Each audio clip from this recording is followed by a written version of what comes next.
But the Jolly Green Giant is, oh, oh, oh, Green Giant, right? I guess I'm not a corn fan. What's the viewership? How many people are watching the Super Bowl? For a 30-second spot, it's expected to be around $8 million.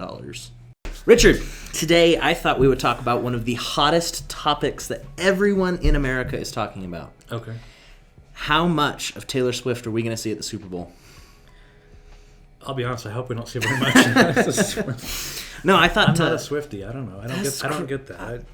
I'm going to shake that one off. Okay. Yeah. We can agree to disagree. So I thought today we could kind of talk about the Super Bowl, some of the advertising stuff, because it is one of, if not the biggest advertising events in the world. As far as price for ad space, all that kind of stuff. So let's dive into that, go over a couple things. We'll kind of go over the history, go over what people are expecting to make off of this, what other areas get even kind of close to this level of advertising brevity, and see what happens. I'm actually interested in this because I'll admit I'm one of the people that pretty much, like, if I looked at the reasons why I watched the Super Bowl, I'm probably 75% for the commercials, 25% for the game, 0% for Taylor Swift. That's actually completely different from me. I'm like 95% for the chicken wings. Oh, okay. 3% for the 7-layer dip. Well, we don't have chicken wings. I need to hang out at your place at the Super Bowl. So we got to figure that. We'll plan a company party. Let's do it. Well, cool. So Super Bowl in 2025 is expected to be, for a 30-second spot, it's expected to be around $8 million for a 30-second ad spot. So I have some questions because I don't know. I've always wondered about this. Was that a one-time 30-second, or is that like a 30-second spot every so often? Or is it just like, hey, we're going to give you one shot for 30 seconds, $8 million? I think it's one shot, 30 seconds, $8 million. If you want it multiple times or different variations of the ad, I think you're dropping that check every time. Wow. That's amazing. So I was figuring we could advertise this podcast on the Super Bowl. So just out of curiosity, I don't know if you have that in your stuff, but if not, we should look it up. What's the viewership? How many people are watching the Super Bowl? Let's look it up. How many people watch? And that's relative, right? Because, like, I always wonder how they do this stuff. How do you figure that out? Because, like, if you're watching TV, right, and you're getting it over the airways, like, how do you know somebody's watching it? You send out the signal. Maybe this is old school, right? But you send out the signal. How do you know how many people are picking it up? So I mean, it's a couple things. I think the networks can tell. They have their methods, whatever it is, Hoodoo, Voodoo, whatever it is. And then a lot of people are watching through the ESPN app or online or on YouTube, and you can see it. You can see who's doing it that way, right? And I think they kind of just total that. So in 2024, 123.7 million viewers across all platforms. So the year before that was 115. So they grew by 8 million. So and the other question I would wonder about that is, like, so if you're at your house, right, and it says, hey, somebody's watching the Super Bowl, but there's 25 people there, and 2 of them are watching the game, the others are eating chicken wings. But how do they... How many sets of eyes are on the Super Bowl? Is it really that number, or is it a lot bigger? Is it a lot more? Anyway, those are kind of the weird things that numbers guys think about, right? Like, wow. I'm like, how do they know this stuff? But I'm sure they have their ways. So in order to get in front of 125 million, is that what it was? Yeah. 125 million people, it's going to be $8 million for 30 seconds. 30-second ads. That's crazy. Think about that next time you eat your Doritos. Right. So it didn't... I mean, it's always been a fairly hefty ad spend. Starting in Super Bowl I, 1967, a 30-second spot cost $37,500. And that was in 61? Or 67. 67. Okay, so just for reference, right, $37,500. In 1967, a Mustang, right, and let's say the top-of-the-line Mustang at the time, like a Shelby, right, was $4,000. In 67? In 67. So about $3,500 to $4,000 would be like, top of the line Mustang. So so this would be basically 9 times that, 9 times the cost of a Mustang in today's dollars. So if a new Mustang was, say, what, 60? It depends on what package. So 540. So it's gone up. It hasn't been linear. If we use the whole basis of Mustangs for inflation, which I think that's the gold standard, right? Right. But let's just say a Mustang now is $60,000, right? So if it used to be 9 times in 67 what a Mustang was for a 30-second, 9 times today's Mustang, 9 times 60, $500,000, $600,000. This is the most perfect way to measure finance. Yeah. It makes perfect sense to my brain now. So what I'm saying is, like, this has way outpaced inflation as compared to the Mustang. But anyway, go ahead. Sorry. It's really interesting. It is brilliant. And it's interesting to talk about maybe why it costs so much more now. Like, I think these companies are way bigger, right? There's been a lot of industrial changes since 1967 as far as branding and reach and viewership and ease of access to this channel. And I don't know, but I would venture to guess that in 1967 there probably wasn't 100 million people in the country, let alone. That's an interesting. What was the population in 1967 in the United States?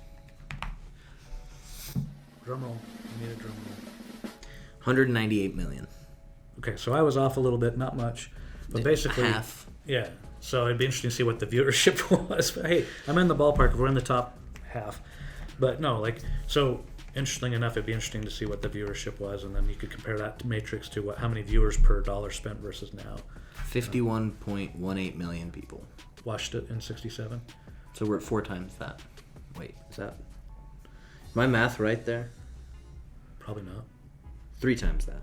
Okay, so give or take 3 times the viewership, but it went if it was 3 times on dollar spend, 37,000. Call it 100,000 for easy numbers. So it's not linear. You know, it's way. I mean, 8 million. Yeah.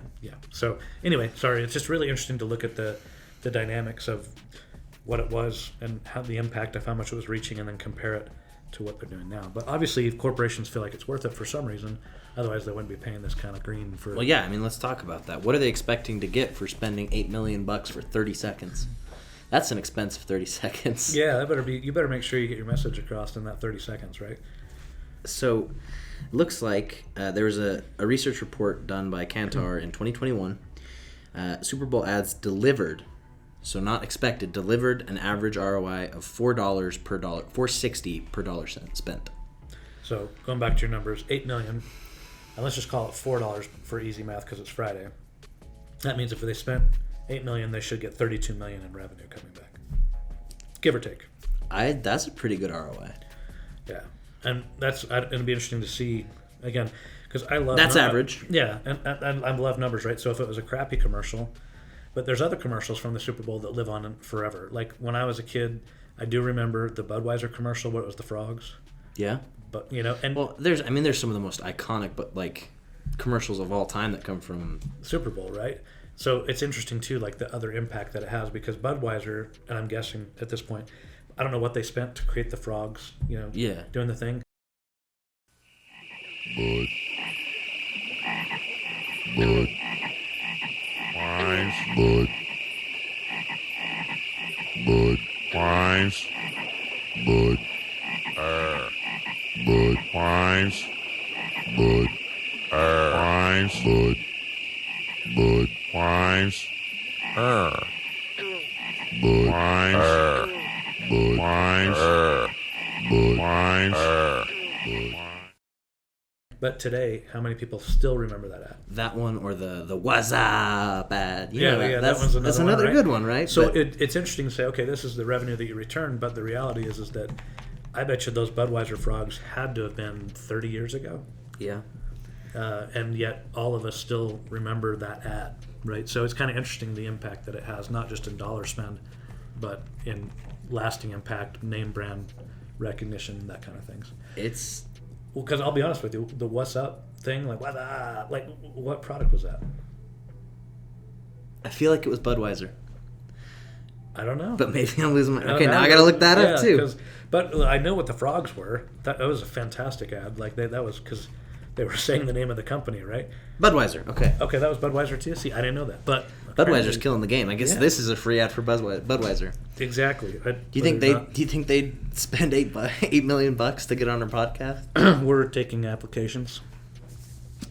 Just saying. But no, it's really interesting, right? Like the brand recognition and how that can be such an impactful thing for those outside of whatever this matrix is that they use to measure ROI. Yeah, and there's contrasting perspectives on that. Like, that's one study. I'm sure there's other studies, and that's not an exact number. But to get in the ballpark, clearly spending $8 million, they're going to think about it. They're not going to just do it because everyone's watching. There's a reason they're spending that kind of money. Well, and again, not to be super nerdy on numbers here, right? But you paid the Super Bowl $8 million. That's not what it cost you to make the commercial. Right. You still have production costs and $200,000, $300,000, $400,000, $500,000, whatever it costs. And maybe even more, right? Yeah. Like to get that kind of stuff. Those frogs don't come cheap. But No. anyway, I just think it's interesting to look at some of these numbers and figure it out how the marketing people must know all this stuff. It's really interesting, and I think it's a concept that goes beyond just the Super Bowl. I mean, we talk about the Super Bowl because it's coming up, and everyone's kind of buzzing about it a little bit. But what other areas is this kind of advertising happening? Like, what are companies doing to become more recognizable to the average consumer, and what's that doing to us as consumers? Like, are we buying more? Are we like, where are we looking for this kind of stuff other than the Super Bowl? And what effect is that having? That's interesting because I don't know that I could say I've ever bought a product because I saw a Super Bowl ad. I have. Have you? Little Caesars. You didn't buy it before? Well, I mean, I did, but I saw the commercial and I was like, you know what we're gonna do? You're like, we're gonna get that Little sounds Caesars. really good right now. Yeah. Oh, interesting. I don't know. Like most of the time, for me, it's because they're mostly brands that you know: Coca-Cola, Pepsi. Yeah, it's these massive brands that They like can we afford already it, they're right? household names already. Yeah. And there's some smaller ones, like I think GoDaddy has had some memorable commercials. I think they had the Talking Babies. They might have. I could have been crazy. They also had Danica Patrick in NASCAR. It's a little bit more That was memorable. Yeah, that was a little bit more memorable for me. But anyway, just because I'm a fan of racing. Right, right. As a fan of racing. Yeah. Some other places that this advertising is happening is like the Olympic Games.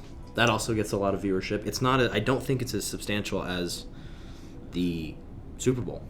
I don't think the ad spend is cheaper for the Olympic Games. That's interesting because then you think you'd be appealing to a worldwide audience, whereas most of the time, I'm sure people outside the United States watch the Super Bowl too, but it's mostly like Americans that get into that, right? But with the Olympics, everybody's tuning in to see what their country's doing, and yeah, but it's not all in one event. That's the other problem: is the Olympics is spread out, and you could be watching. What's the curling where they brush the thing and it goes around, which is pretty cool. Some people are tuning into that, but they're not watching the downhill. Or, I wonder, vice versa. especially because there's so many events happening concurrently. Like if you're watching one event and a commercial comes on, great, I'm going to switch over and watch. Yeah. I wonder if the advertising space is worth less because of that. I don't know. I'm not a marketer. Some other places that this is happening is the FIFA World Cup. That's a massive event. That's worldwide for sure. That's right? huge. Yeah.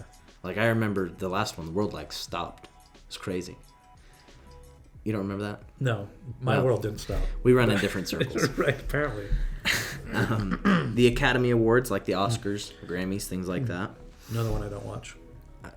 You're missing out. I guess so. Apparently, I'm going to make notes of all the things I need to sit down in front of a TV and waste time on. That's exactly right. You're not wasting enough time. So, but here's my thing, right? And this is another question, but I think this is what's genius about it, right? Because, okay, so during the Super Bowl, they play these awesome commercials, and they're all funny. People like me are like, hey, you know what? Like, I'm going to go back, and then after the Super Bowl, I just Google what were the top commercials, of top the 5 Super Bowl. commercials. And then I watch them there, and it's kind of interesting, right? Because they paid for the ad spend, your $8 million, let's say, but then people are tuning in afterwards just to find out what was funny. Well, and they'll repurpose them too. I'm sure you've seen that. Like you pull up a YouTube video or something like that, and their ad plays in front of that because they spent a bunch of money to put it out and produce it and make an amazing commercial, the talent in it, whatever they do. They're not going to just shelve it after they spend $8 million on it. Right. They're going to milk it. For sure. So I wonder, post Super Bowl, how much they're getting out of them too. Yeah, and is that calculated in the ROI, I wonder? This article and they really need to go more in depth for guys like us. I think it's fascinating, right? I really do. I think it's like when you look at this and then you see all the different facets of how an ad can work and then how they come to this number or that number, like it's really kind of fascinating. It is really, really interesting, and it's interesting to kind of see how different companies and different events bring different strategy. Because there's, like with the Olympics, a lot of the money going into it is not for ad space, it's for the ability to host the broadcast. Yeah. Or I think another big one's the Macy's Day Parade. NBC every year pays a really big chunk to be able to host and broadcast that like they have been for the last X years. Yeah, I have a hard time with parades. I do. Are you scared of the balloons? No, I'm not scared of the balloons, but just like, I don't know, like watching people march down the street to me is a little anticlimactic. If you're there and they throw taffy at you, or like Tootsie Rolls or something, like there's something there, right? But when you're just watching on TV, I don't know. I'm learning a lot today. Yeah. You hate Taylor Swift? I don't hate her. Whoa. I'm just not a Swiftie. Allegedly, you hate her. No, that was taken out of context. You're terrified of balloons. Hey, don't judge until you've had some I was going experience. to say, the Minion balloon's pretty scary. Yeah, no. I don't know, but maybe that's because, isn't that in New York? Probably. See, what kind of a Macy's parade fan are you? You don't even know. But, like, if I don't know, it's kind of weird. Like, I know it's a big deal for a lot of people, but I'm just not a parade fan. Yeah, understandable. So I think, to sum up this crazy conversation that apparently we've had, all this marketing is lost on me. I was going to say, I think you're not the target audience, but it's okay. You'd think it's okay. so. You'd think so. We can still talk about the finance side of it a little bit. Yeah. Companies, at the end of the day, have to make investments, and a lot of their budget goes to advertising and marketing. True. And it's figuring out at what scale these companies, like, because for a company like Coca-Cola or Apple or GoDaddy, like these bigger companies, $8 million, I mean, it's a lot of money, don't get me wrong, but it's not as much as it would be to someone like you or I. Well, it's interesting, right? Because, so this is a little finance thing, but like, so you've heard that if you go to the grocery store, and let's just say you're buying a can of corn. I'm trying to find something that you can relate to. Because I buy a lot of corn. Yeah, I buy a lot of corn, right? But no, like, so you're looking at the shelf, and if you're at Walmart, you've got the Great Value brand corn, and next to it you got the Jolly Green Giant, right? And they're probably made at the same place, right? They are. Well, I don't know about that specific one, but they're canned in the same place, and they put different you've got a labels name brand and a generic brand. Right. And there's a price difference, and the price difference is significant. And so what they say is that the difference is marketing, because they're saying, hey, if you put it on the Great Value brand, we don't have to push marketing on that. And so that's what we can offer it for. But on this other product over here, we have to spend marketing. And a lot of times, if you have like $1 for a can of corn versus $1.50, that's a lot of marketing money inside of there. And whether or not that's the exact numbers, that's basically the idea behind it, is that with generic brands, the reason it's cheaper is because the big stores are going to push that on their own, and they have to pay for their brand, and then because they've spent all this money to grow their brand and it's a big recognizable name, then they feel like they can charge a little bit more because people trust and recognize and associate certain brands with quality or that kind of thing. Yeah, exactly. So it's kind of interesting. Sometimes it doesn't work though, because like if you get the Special K, not the Special K, what is it? The Big K soda, right? And they try to mimic Coca-Cola, it just doesn't work. It's not the same. Like, they don't have the same aspartame taste. Exactly. So now we're in my wheelhouse, things I can relate to, right? Aspartame? diet sodas. No, but really, like, that's really fascinating to see. Like, these corporations, when they're deciding where to spend their money, it could be 30% of the cost of the product is actually just in marketing, and that's paying to let people know that you're selling a product. Yeah, it's kind of interesting. It is really interesting, and I think. I mean, it's something to be aware of. The commercials are awesome, don't get me wrong, and I will be enjoying them. But, I mean, it's always this narrative that's running in the back of my head while you're watching them is like, that's expensive.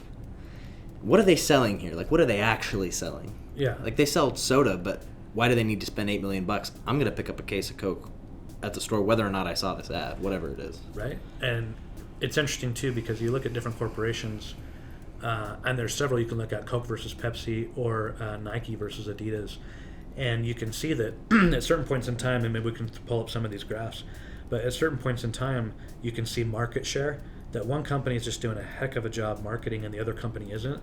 And so you look at market share of like Nike's versus Adidas, and Nike is just constantly picking up market share, and Adidas is more like flatlined, right? And it's interesting because now, whether that could be a lot of things, it could be maybe they're more stylish shoe, maybe they appeal to certain crowds better than others, maybe but it's fascinating to see how that marketing works between Coke and Pepsi. Coke, in my understanding, and you look at that chart, has way outpaced Pepsi. Not to mention it tastes better, right? Allegedly. No, it's not even a debatable. But I'm Allegedly. just saying that they have huge market share compared to Pepsi. Even though at some point in time, relatively, in recent history, they were somewhat comparable. They were somewhat neck and neck, yeah. Yeah. So I think a lot of it, the reason why they're like, hey, even though everybody knows who Coca-Cola is, we need to continue to market so we can pick up more market share, do all those types of things. I was going to say, if you're the king, you got to, you got to stay on the throne. Yeah, right? I was going to say, you got to wear your crown. Right. I mean, maybe you don't. I've never been a king, but I would assume that that's part of the protocol of being at the top. Yeah, that's what all the fairy tales say. So, I think there's the market share thing. Always having to if you're going to innovate and you're going to come out with Coke Zero to replace Diet Coke, that was a big move. That was revolutionary for me. But how are you going to let the world know? Yeah, right? It's true. You can't just put that on the shelf. Right, everybody's looking and be like, what the heck is this? Right? And that's probably why the reason that Tab fell away.